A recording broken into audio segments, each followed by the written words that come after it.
Hi there guys, welcome to episode number 3. And as you can see quite big on the screen, what is Bitcoin? So please bear with me during this course of the video. I'm gonna make this as simple as possible so that you can understand what Bitcoin is and how you can use Bitcoin to benefit you in terms of transacting and moving and making Bitcoin or other cryptocurrencies, which is the new way of how we're going to transact in the near future and currently as well. So as I mentioned in the previous episode, in episode 2, what is blockchain? Blockchain is the core system that cryptocurrency is running on. So without blockchain, cryptocurrencies cannot exist. So blockchain technology creates the security and the privacy that is the important part of the cryptocurrency, and therefore it makes Bitcoin, and here's the fancy word, synonymous, meaning that your public key or your address that you have with, let's focus on Bitcoin, is hidden in a false, so it's anonymous, according to the dictionary, is a false name, also known as an alias, and that address contains or is created by the public or the private key creating the public key. So let me just rephrase. Your public key is created by the private key, and that public key is what we call also known as the wallet address that you move your Bitcoin from point A to point B in a transaction. Okay, so with that said, now that might sound very complicated, but it's actually very simple if you just compare it to the current system. So let me start there so that you can understand what I mean by Bitcoin. So let me just zoom out here, and then you can see the whole picture of what we're going to discuss today. So bear with me, it's not going to take that long, but if you see this in its entirety, and this is, as I mentioned before, this is just a drop in the ocean with regards to what Bitcoin is, can do, and all the different features combining with blockchain technology. So let me go into further detail here. I'm going to move here and then just zoom in a little bit. There we go. Okay, so let's compare a Bitcoin transaction with a bank transaction. So as we all know, we have a personal bank account that we have with our bank that we use to receive a salary, or to make transfers, or to receive commissions. So it's a central point that you have access to, that is allocated to you as an individual, which you need to register with your ID, and you need to make sure or figure your account so that we know who that bank account belongs to. So a normal bank account would normally have an account holder name, so that is you, or a company that it's registered to, an account number, a bank name, a SWIFT code, IBAN number, and then obviously an amount if you want to do a transaction. So depending if you want to send let's say rands or dollars or euro or pounds or Australian dollar, depending on where you are in the world, there is different unique identifiers for that bank account. So if you want to do a local transaction, then obviously depending on the country that you are, you might just need an account number, a branch code, and the account number with the amount that needs to be transferred. That normally, depending on if it's the same bank, the transfer happens on the same day, sometimes immediately. If it is a different bank, there is a delay of normally 24 hours before the transaction goes through. However, if you want to do a transaction internationally, then there is a longer delay, because there you need to then enter a SWIFT code or an IBAN number, depending if you want to send a transaction from South Africa to Europe. There you need to enter a SWIFT code and an IBAN number in order for the receiver to get notified, depending on the bank, how they notify us, either SMS or email, that the transaction has been received. So a traditional transaction through a bank account, you can push the information from your bank account over to the receiver's bank account. So what is different here is, or what we all know is, what I said here is, it's a push and pull transaction, meaning that you, as the owner of the bank account, the bank can see all your data. So they can see everything about you, containing that information on your bank account, and they can retrieve that information through looking into your account details. On the opposite side, we now have Bitcoin. With Bitcoin, it is synonymous, as I mentioned here.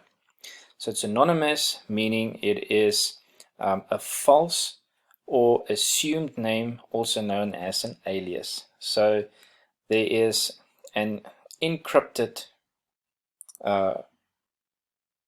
alphanumerical number allocated to the public key, also known as an address. So it is a Bitcoin address or wallet address that you, as the owner of that address, can send the information from point A to point B, and it can only be sent from you. No one else can have a look at your wallet value or have access to that unless you give access to that person, giving them the password to that wallet. And that could be on an exchange, or it can be on a wallet, which I'll cover shortly. So I said here, you can see the public key on the open distributed ledger, also known as the blockchain, but you don't know who the person is who owns that public key. So that makes Bitcoin as such very unique, because you own that information, meaning that you become your own bank. So you are in control of your Bitcoin, aka money. So this is very, very powerful, putting the responsibility and the ownership into our own hands to control our own money and not the bank. So that is very important to understand and to also take in, because I don't think many people understand the power that cryptocurrency is putting in the hands of the public. So with that said, let's go in deeper. So firstly, what I want to share is who created Bitcoin and how many are there. So there's also, coming back to the synonymous factor, there's an alias person, entity, or group of people called Satoshi Nakamoto, who is the creator of Bitcoin. So Bitcoin was created in 2008 and released in January 2009. So Bitcoin is thus more than 10 years in operation and has been in circulation from 2009. So how is it being created? It's through mining, which I'll get to now, but there can only ever be 21 million Bitcoin in existence. There cannot be more, which makes it scarce, and therefore the fact that it's scarce, like gold, like silver, Bitcoin will rise in value, because if the demand gets more to get Bitcoin, the price of Bitcoin is going to rise. So we've seen Bitcoin reach a high of just short of 20,000 US dollars in value in December 2017, and from there it has come down quite drastically and stabilized. But as we know, the trust in the current financial system is depreciating, and people are looking around for other ways to safeguard their hard-earned money, and therefore they are looking at cryptocurrency, meaning it's Bitcoin or other cryptocurrencies, as well as gold and silver, to protect their buying power.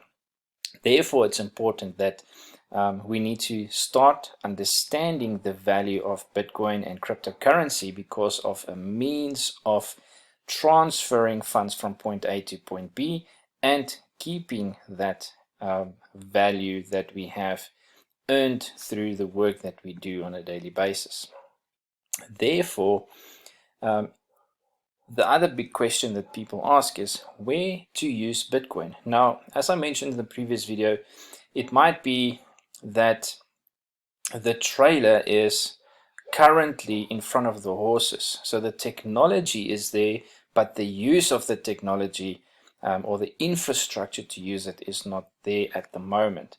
But trust me, it is currently being deployed at a fast pace, and more features are becoming available for people to use Bitcoin and other cryptocurrencies in the market through different sources. So there's two items that I mentioned here. So the one is a point of sale system, the one which I am aware of, which is a great source, which is free software, which you can, any merchant can install this and then accept Bitcoin, Ethereum or KBC as a means of payment, and then they have the choice to transfer that back to fiat currency, floating currency, or what we know as paper currency, in the means of dollar, euro, or rands, or whatever currency you use in your country.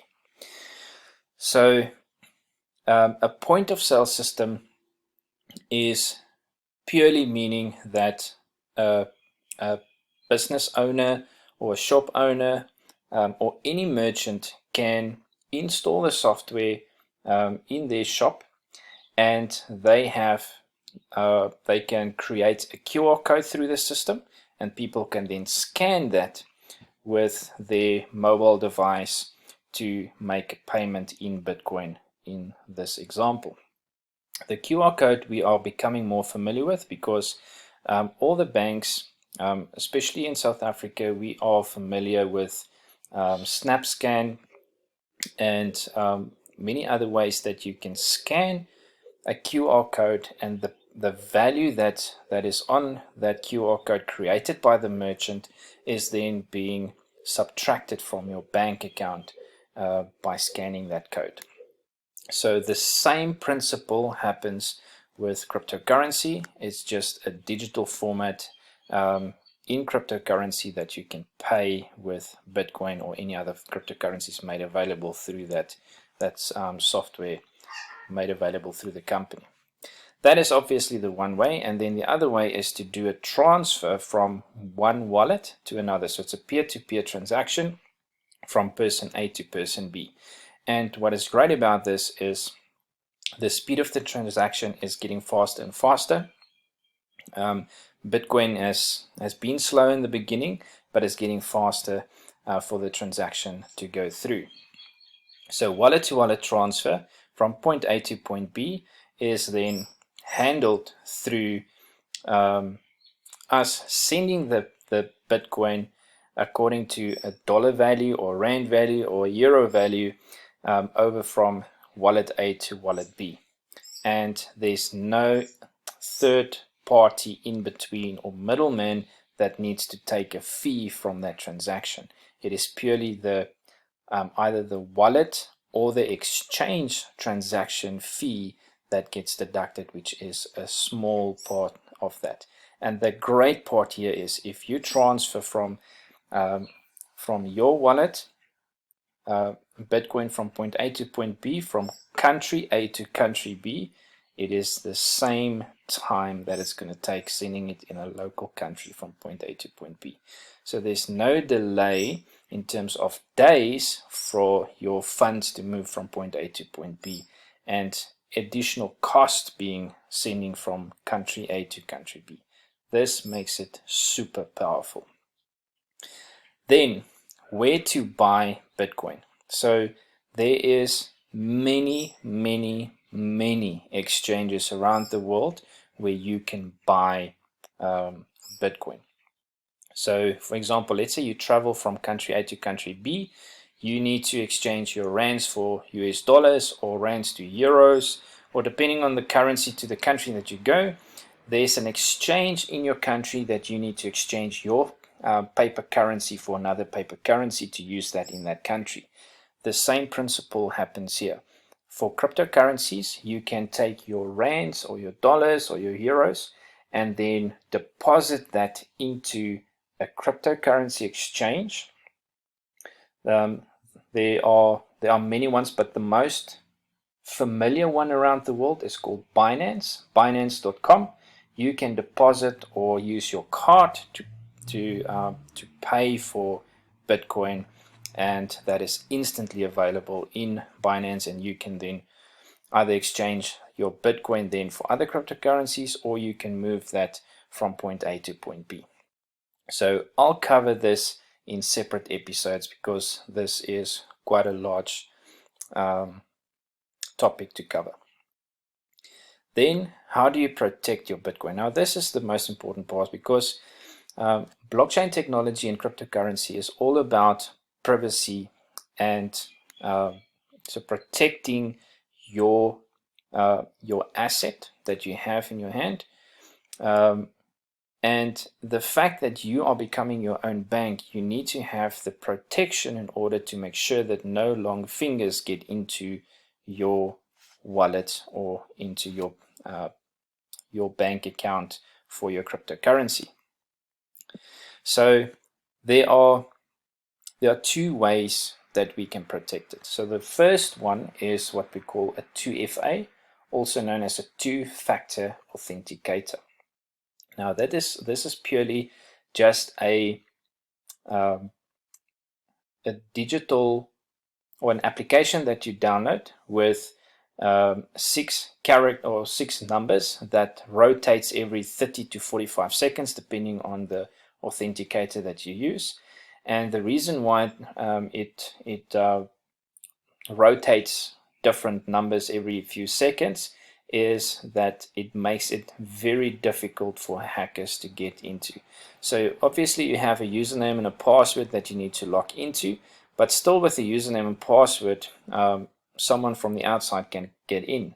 But with an additional layer of security with the 2FA authenticator, it means that it makes it extremely difficult to hack into that that wallet or into that that private or public key. So that's the one factor. So I'll cover this in a separate video to explain the difference between Google Authenticator and Authy and how you can use that. Then the second part here is wallets with private keys. Private keys purely just means that if you log into a wallet, so a crypto wallet, you have access, or the system or the software gives you access to a string of characters. So there's normally 12 different words that is randomly selected, which you need to write down on a piece of paper to safeguard that. Don't put it on your phone, don't put it on any electronic device, put it on a piece of paper so that no one can access those 12 words to access your wallet. And the other important part is keep that safe somewhere. Write it down twice or 3 times and put it in different locations. Should something happen, then you know that you have access to that. Remember this, you are your own bank, so you need to protect that with your life. So if you lose those private keys, it's most likely that you're going to lose your cryptocurrency in that wallet too. So this is what makes it very, very unique. So you've got two types of wallets. You've got a hardware wallet and a software wallet. I'm not going to go into much detail here, but these, I've listed some of the wallets that you can use. The most commonly used one for Bitcoin is blockchain.com, which is a software wallet. So there you can create one for free. So all the software wallets are for free. The hardware wallets you need to pay for. So what makes these ones different is that it's offline. So you can plug it into your computer. It's a device that you plug like a USB port into your computer, and you can create a backup password to protect that that device with your cryptocurrency on it. So you also get private keys that you need to write down for that specific wallet. So should something happen to that device, you have the backup password and the private key to log into a new device should you want to restore it on a new device. So Trezor is the one and Ledger Nano S is the other one. Please make sure that you buy these devices from the supplier themselves. Don't buy this as secondhand, because that's normally where hackers do have access to those private keys and can take your information. Okay, so that is obviously the different wallets. And then the second last one, what I want to cover is how do you earn Bitcoin? How do you make more of the Bitcoin? So the initial one that made Bitcoin very lucrative in the beginning was mining. So mining is important. It's not mining into the ground or digging a shovel into the ground and searching for like gold and silver. That's not the mining. It's digital mining. So it's purely an algorithm that was written. So a mathematical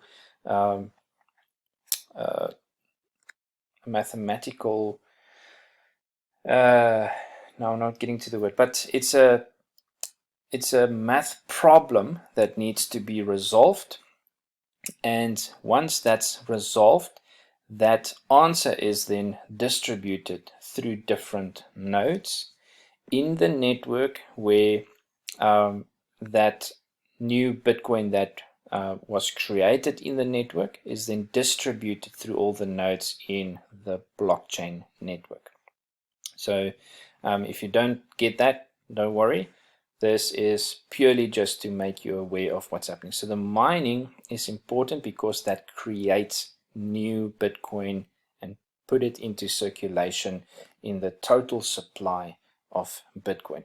So I've put here on the right hand side that there's a big thing that's coming up in June this year, which is a halving. The halving in Bitcoin happens every 4 years, and that makes the difficulty of the algorithm more complex. So it becomes harder and harder to solve the problem, and therefore it is also creating the scarcity within the Bitcoin network, because it's getting harder and harder to mine the Bitcoin. It is becoming more expensive to get that. So therefore the scarcity factor comes in, and if the demand gets more for Bitcoin, that is what shoots the price up. Okay, so that is obviously the one way to earn more Bitcoin. However, it is not as profitable nowadays to mine Bitcoin than before, because of the difficulty factor that has kicked in, especially now after June, when this halving takes place. It is going to become very expensive to mine Bitcoin. So therefore there are different ways to mine it in pools where there's huge amount of computing power to mine the Bitcoin. So and therefore it's becoming more expensive. So the other one is obviously to own a node, and that is for Bitcoin it's going to be expensive, but for other cryptocurrencies, nodes is a great way for you to earn more of that cryptocurrency, because what happens is you own a seat in that node, meaning that you are getting a percentage of the total transactions that goes through that node, either on a yearly basis or a monthly basis, and you get paid in that cryptocurrency. So this is quite a lucrative option to have a look at. And then the last one, which I will be focusing on, is trading. So there's different ways to trade Bitcoin, but you need to have the necessary skill if you want to trade it for yourself. So, but more on that in a later episode. The last point I want to cover here is where to track Bitcoin and other cryptocurrencies. So there are various sources that you can use, but the most common one is what we call coinmarketcap.com. So CoinMarketCap has recently been bought over by Binance and is the most accurate source of information where all the cryptocurrencies that's currently out there, not all but most, is on CoinMarketCap, and you can see and track the value and the exchanges available on CoinMarketCap for Bitcoin and all the other cryptocurrencies, and also the ICO projects, meaning initial coin offering projects, that's available out there in the market. So you can do your own due diligence by going into CoinMarketCap and do your research on those different cryptocurrencies out there. And then obviously the exchanges, which there are many exchanges out there in the world. So you can go and do your own due diligence on that. And once you have access to those exchanges, you can see the prices. And obviously the prices will differ from exchange to exchange based on availability of that cryptocurrency, and then obviously the fee that they charge to do the purchase and the transfers. So that is that in a nutshell that I wanted to share with you. And then last but not least, these you can find on blockchain.com, as I mentioned in the previous video. So let me just run through this, which I'm going to close off with. So Bitcoin, the decentralized network, allows users to transact directly peer-to-peer without a middleman to manage the exchange of funds. So it saves cost and time. The digital asset Bitcoin is used like other assets in exchange for goods and services. Unlike traditional currencies and assets, Bitcoin is easily portable, divisible, and irreversible. So you cannot reverse a Bitcoin transaction. Lastly, Bitcoin increases system efficiency and enables a provision of financial services at a drastically lower cost, giving users more power and freedom. So this goes hand in hand with the example I showed on this side, with the difference between a bank and then obviously Bitcoin in itself. So guys, just zooming out here again, hope this gives you a little bit more clarity. I know it's a fairly long video, but this will give you a great base to start do your own research and expand your knowledge, and giving you a platform that you can go and do further investigation, not just on Bitcoin, but all the other cryptocurrencies out there. So use CoinMarketCap as an example and go and dig a little bit deeper to enhance your knowledge. So the next episode, I'm going to cover more detail on security, and then lastly I'm going to cover the exchanges to show you how you can buy Bitcoin and then move it from point A to point B. So that's it from this episode. Thanks for watching up to this point, and see you guys in the next episode. Have an awesome day. Cheers.